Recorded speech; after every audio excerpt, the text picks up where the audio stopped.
Hey, what's up everyone? Welcome to my review for Silent Hill Revelation 3D, which of course is the new movie in the Silent Hill series, which of course is a video game series, and this is the sequel to the first one that came out in 2006, and I really dug the first one. I really did. I thought it was very creepy, very atmospheric, had great visuals, some slow parts. It was a little too long, but still, I thought it was really fun, really good, and just great as a adaptation. It was probably the best adaptation for a video game I've ever seen, you know?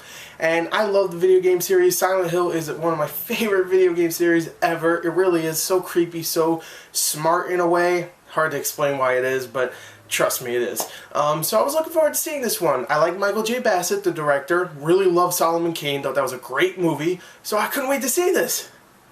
Let's talk about it with the story. The story here takes place a few years after the first one, which is funny because it's been a few years since that movie came out. So it's like about 6 or 7 years. Now we follow, of course, Sharon from the first movie, the little girl from the first movie. She is a teenager. She's 17, I think, turning 18.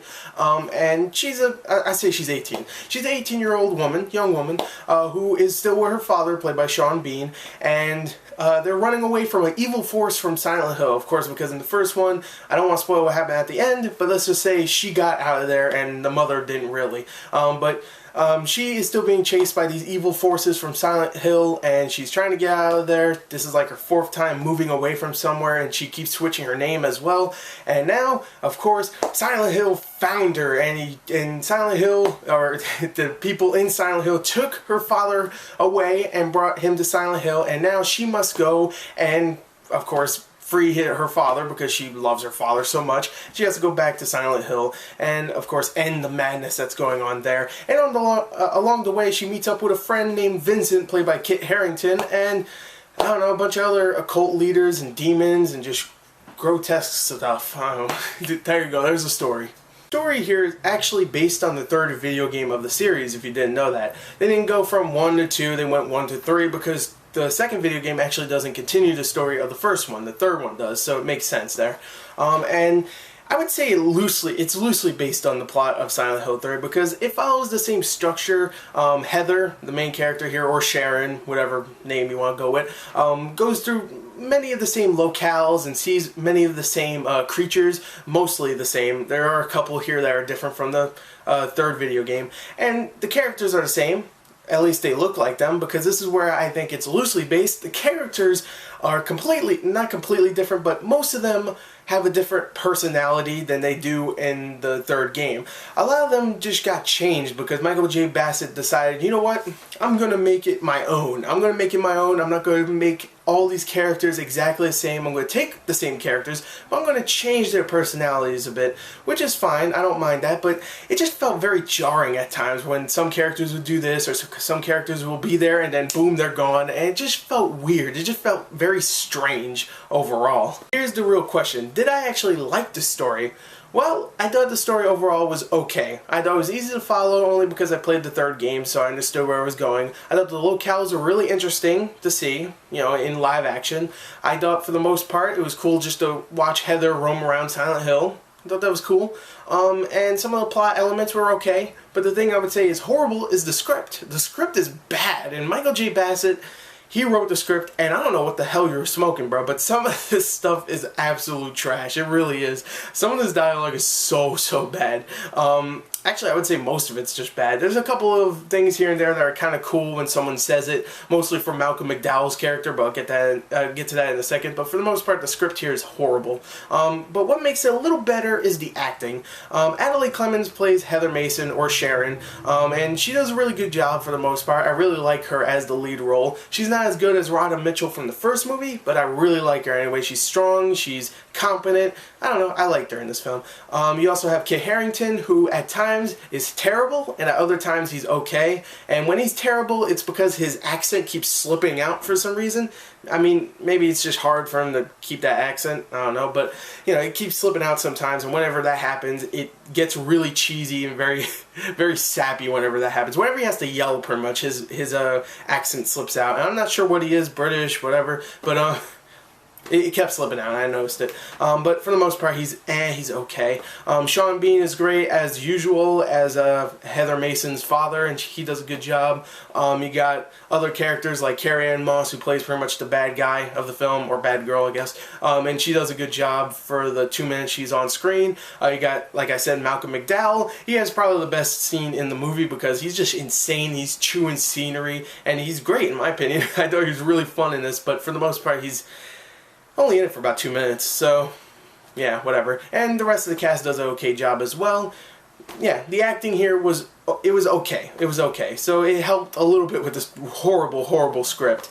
So yeah, get into the final portion, which of course I'm going to talk about the visuals and the scares, because Silent Hill is all about the visuals, but it's also about the scares. So was this movie scary? Was it creepy? Was the visuals good? Well, let me talk about the visuals. The visuals here, I don't think they're as good as the first movies. I don't think so, but the budget here is, you know, much smaller too. It's only $20 million besides $50 million, and for $20 million, there's a lot of really cool set pieces in this film. There's a whole scene with a spider mannequin thing, and it's completely CG, and it doesn't look amazing, especially when it gets really close to the camera, because of course this movie's in 3D, so it wants to show you everything really close, so you'll be like, whoa, it's close. And I'll get to the 3D in a second, but when it gets close, it's a little bad, but the design itself is actually really cool and kind of creepy looking, to be honest, and I like that scene. Also, of course, you got all the, you know, all the monsters, like the one with no arms that just flails around a lot. You got Pyramid Head, who isn't even in the third game, but whatever, he's awesome. He's awesome whenever he's in a friggin' Silent Hill movie, or game. I don't care. I don't get enough of Pyramid Head. He's a badass. You got all the other ones, like nurses, and actually, you don't have any of the dogs, but still, whatever. You get plenty of creatures here, and the creature designs are really cool, very creepy. The visuals are just amazing for Silent Hill itself. You got the ash coming down, you got the gray, you know, I mean, you got the fogginess, which is great. For the most part, the visuals are down. It looks like Silent Hill, it really does. Especially when it starts changing into Silent Hill, that part is still amazing. It always makes me go, wow, that's really cool, especially in 3D. So yeah, the visuals itself is cool. The thing is, it's not very scary. I mean, it tries to do jump scares. There's a whole Pop-Tart jump scare, which I'm not even going to get into, but it's stupid. But there's a lot of jump scares, and for the most part, Silent Hill isn't about jump scares. It's about making you feel disturbed. It makes you feel, oh god, uneasy and stuff, and that's what the first movie did, in my opinion.